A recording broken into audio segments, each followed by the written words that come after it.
My dogs are getting ready to start a fight. Sorry about that. Welcome to the Data Plus 2020 Virtual Expo. This is Data Plus Room 3, and we are presenting our last group of the day. And this is the SOAR project, that is the security threat hunting with Duke OIT. And they've been working with OIT to ID potential malicious server attacks. Please go ahead and tell us more. We've got Matthew Feder. Sorry, Matthew. Feder, Varun Prasad, and John Taylor. Oh, okay, I'm not muted. Cool. All right. So, like Ariel said, we are Team 23 with Data Plus, and we've worked with applying security orchestration, automation, and response, or SOAR, to security threat hunting with Duke's IT security office. Our project leads are Philip Batten and Eric Hope. Our project manager is Joao Mansour, and I'm John Taylor. I'm a rising senior, and I'm a computer science major. I'm Matt Feder. I'm a rising junior, and I'm a computer science and statistics major. I'm Varun Prasad, and I'm a master's student in the data science program. So just a general overview. Duke, as you might guess, is a prime target for cyber criminals. Just a quick stat that Eric gave us earlier. They're currently detecting an average of 25,000 IPs per day.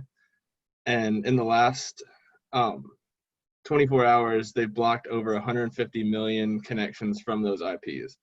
So there's a lot of activity from what they call bad actors, or people just trying to get into the system maliciously.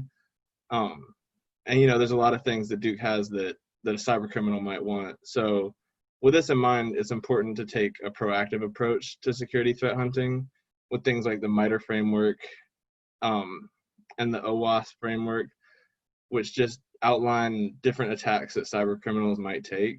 And that helps us to detect them earlier and hopefully block them before they do anything. So for this project, we were given weblog data from May 15th, 2020, which I'll go into more detail what that is. But the main goal of our project has been pretty exploratory and open-ended. They kind of wanted a fresh set of eyes on the data and see if we could do any type of statistical or data analysis and try to find patterns to detect things that they might not already be detecting in the security office. So the main goals of our project have been to find unique or anomalous requests within the logs. And we've done this in collaboration with the bad actors log that we've also been given, which I'll also go into more detail later. But we've tried to find patterns within the logs to hopefully create some sort of system where we could detect bad actors before they actually appear as bad actors. Also, we've analyzed trends and patterns within the data, which is pretty much the same thing I just said. And then we want to help identify requests that are potentially malicious to help OIT, because as you can guess, with those stats I gave you, their plates are already pretty full. So we want to try to help out in any way and finding anything that we could within the data. So like I mentioned, here's a quick example of the weblog data. It excludes campus IPs and authenticated requests. And the key variables that we use are host, hashed IP, time, query, and user agent. So this is just one tiny example of one of the 24 hours of weblogs that we were given. Each of these logs is about 750,000 to 1 million rows. So it's a lot of data, but it contains a lot of information. And we've been analyzing this data to try to find patterns that could help OIT. And then, like I mentioned, the bad actors cache, it's a file of blocked IPs from May 15th, 2020. And the IPs within the bad actors cache are also found within the weblog data, not all of them, and it's there's just a correlation between the two. So that helps us see how these bad actors are acting on the servers and what kind of requests they're making. And this cache is set up as a hashed IP and then an attack description and then the count. So it lets us know how IPs are acting, and we can use that to try to build some kind of pattern detection. And then, like I said, we've matched this up with the weblog data for deeper analysis than just those 3 points. So now we'll just discuss the basic process we were using. The first thing we did was merge the weblog data with the bad actors cache based on the hashed IP address. And like John said, a lot of the IPs in the bad actors weren't actually in the weblogs, but that does help us give an idea of which ones in the weblogs are bad actors and the types of requests they're making. And then we analyzed the patterns across the different hosts and various IPs. And we also did some time series analysis on the requests made by the normal and bad actors. And we'll go through those shortly. So one of the first things we did is look at the number of requests per second, essentially the frequency of requests made on each of the hosts. And the main takeaway from this is the vast majority of hosts have an average frequency less than 5 per second for both the median and the mean. We do see a few that are higher than 5 and one that's actually around 18. On this particular day, that was a host that was related to a GitLab server. But the reason this is useful is if we see hosts that have very high requests per second, there's a good chance, one, it'll show a high amount of activity, but in some cases, hosts that have very high activity may be more prone to seeing bots on them. So that allows us to potentially differentiate if there's more human IPs or bot IPs. And this graph shows the distribution of percent of bad actors per host, essentially of all the IPs that access the host, how many of them were labeled as bad actors. And the interesting thing here is, again, the vast majority of hosts, they have fewer than about 20% bad actors. Some of the hosts that have a higher percentage of bad actors tended to have much fewer IPs accessing them. The one host that has 100% bad actors only had 2 IPs and both were bad actors. I think the one that's around 67% had 2 bad actors over 3 IPs. So that again gives us an idea of which host may be more prone to being attacked. And this graph, what we looked at was for all of the bad actors, we wanted to compare how many hosts did they access and how many different attack methods that they used.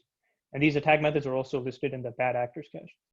The main takeaway here is outside of the one host that accessed 274, or sorry, the one IP that accessed 274 hosts, all of the bad actors that used more than four or more attack methods were only attacking one host.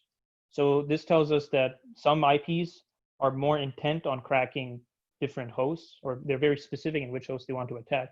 The vast majority of IPs tended to access fewer than 10 hosts, and they tended to only use one attack method. But this again gives us an idea. If we see an IP that's really focusing on one host and trying different attack methods, that's something we want to flag. So another way we looked at the data was by calculating the number of requests that were made with respect, the proportions for both of those requests that were bad actors and normal actors. So doing so, we found that these 5 specific hosts on the Duke servers were receiving a total of 90% requests from bad actors compared to the normal actors. And that's pretty significant. Actually, to find this, we ended up filtering out for anything that was about over 75% of requests being bad, and then all of them ended up being over 90. So these 5 were pretty standalone in the data. Interestingly, the second one, the Lost Storefront host, we reported to OIT, and they said that that site was continuing to get a disproportionately large amount of malicious requests. And they actually added in a script that I'll get into a little later in our results section, but we were able to prevent more attacks like this in the future, just because we realized this correlation. You can go on to the next slide. So addition, what we did was a lot of our analysis was based on time. So in order to warp our data into the time thing that Varun was talking about before, we had both the number of requests that IP addresses were making per second, as well as the amount of time in between each request. So from there, we can see the first graph on the right shows the average seconds between IP requests, and the left box plot is significantly more skewed than the right box plot, and the right box plot is the ones that are bad actors. The same thing is seen in below when we're looking at the average request per second, which is telling us that you know, for one, the numbers obviously in the groups that aren't bad actors span way larger, so they're more likely to expand further, but most of the bad actors are more concentrated in a specific area. So from there, we all wanted to do some sort of distribution test to see if we could actually find a difference in the mean or the variance in these pauses that these IPs are making in terms of the requests. And we actually, I'll go on to the next slide, found that there are possible variables that we can use. So like I just said, we added in first the technique based on the lost storefront site. When OIT found that those small e-commerce sites were being targeted by malicious hackers, they were able to add a signature that would detect these attacks that were shooting large bursts of data there at once. And in addition, we found those differences in the variables with respect to the mean and variance between the time between calls that were being made, as well as the average number of calls that were being made per second by these IPs. And in addition, the Office of Information Technology Cybersecurity Office has made a to-do list of other signatures to add based on the things that we were just talking about. So really what we've done is, you know, get a lot more familiar, really dig deep into this data set and find patterns that aren't going to just show up when you first look at it, but you're going to have to tease them out. And now with this information, OIT has taken it and added signatures, which is really cool. You can continue. So like I just said, we're going to obviously, we wish to continue future work. So we want to flag hosts with large portions of the bad actors. That was like what we found with the lost storefront site.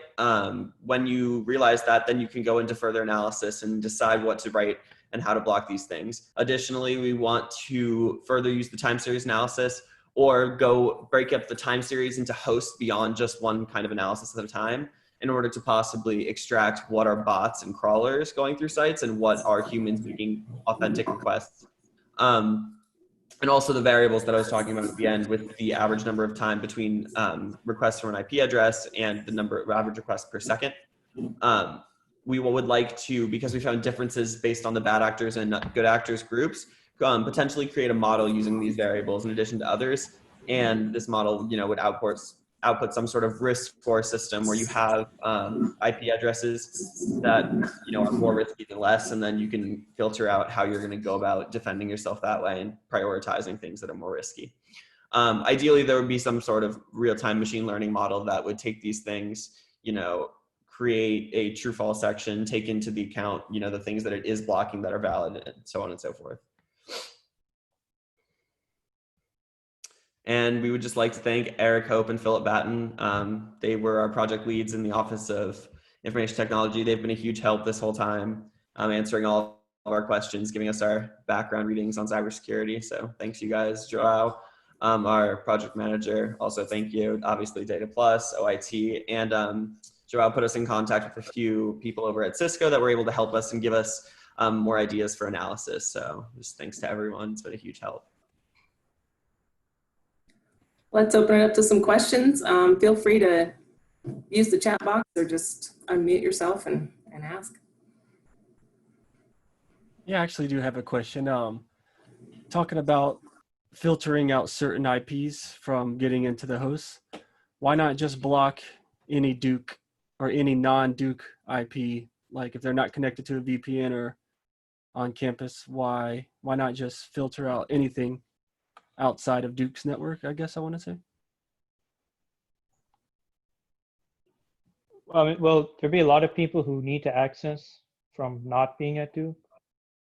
So I think when we talked with Eric and Philip, they mentioned that in general, it's better to not block a good IP than to let in a bad IP in the vast majority of cases. So you don't want to accidentally block somebody who needs access to the server just from like a false positive, essentially. That's not something that's an ideal situation, because a lot of people are accessing these from off campus. Okay, and it's just, I guess, not ideal for them to connect to a VPN anytime they want to.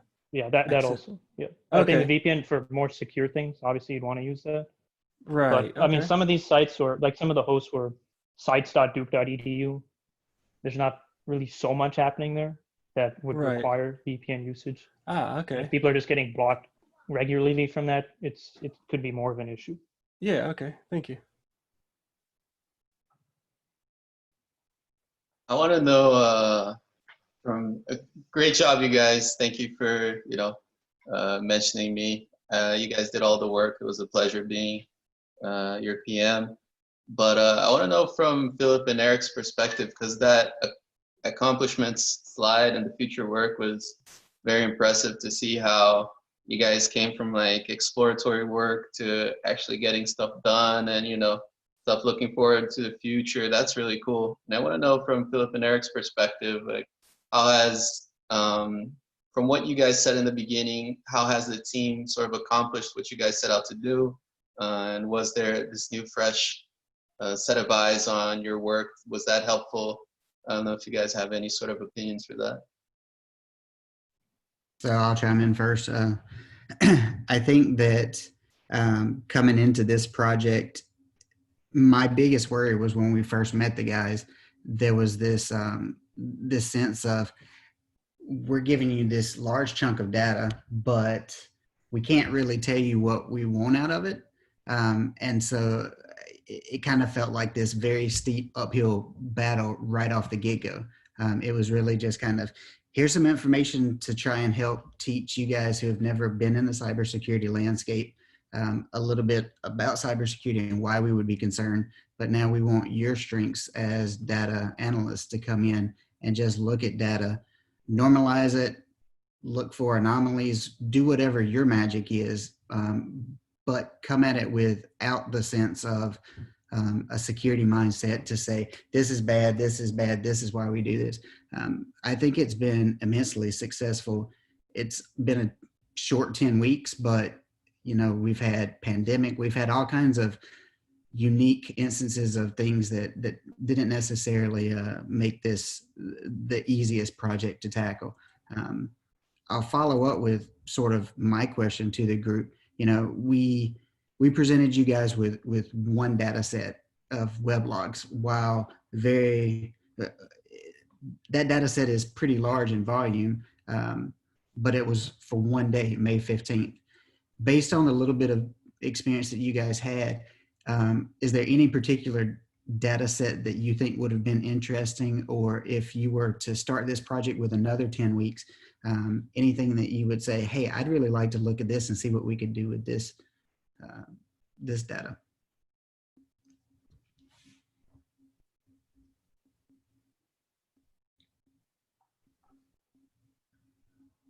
I feel like it's hard to know what we're missing.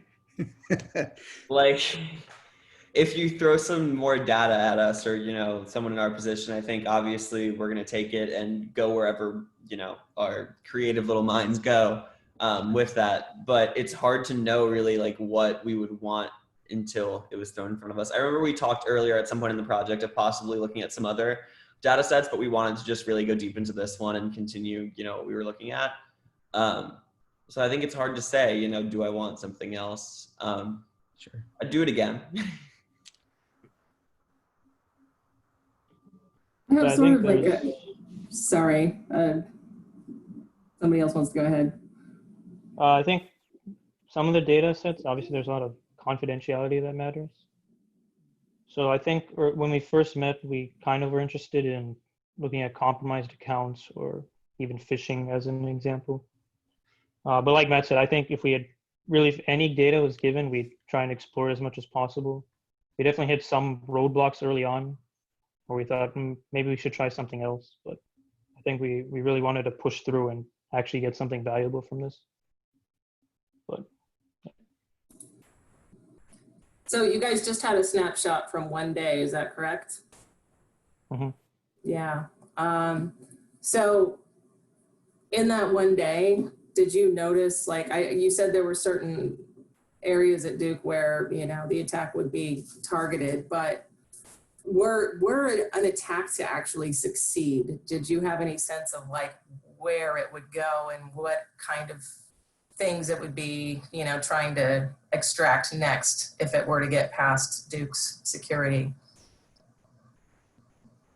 So there were a few attacks that we kind of, when we were playing around after talking with Eric and Philip, we just tried to see if we could identify some of the attacks from our own exploration. There's one common one called an SQL injection or SQL injection. And essentially, when attackers do that, they're trying to use SQL queries to extract information from a database. So for example, in like a username or password or some sort of search field, they're adding a SQL query to ideally extract usernames and passwords. So if those defenses were not there, they would be able to get all kinds of personal information. And that's just one of the ones we saw. I think there are other ones like scanners, and there are different types of bots as well. I think the SQL one was one of the easier ones to see just because we kind of understood the syntax, and we had watched some videos and read some things on what the attack was like. Other questions? Well, I personally think this is a pretty interesting project. Are you working with OIT to do some extra work on this after Data Plus is over?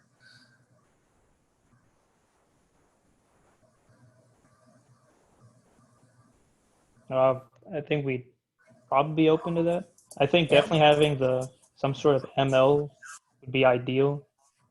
That was definitely a harder thing because the data, obviously one thing was really large, but in a lot of the fields like query, it wasn't as straightforward as, oh, it's a bunch of numbers, it's a bunch of categories. You couldn't just throw it into a model and see what would happen.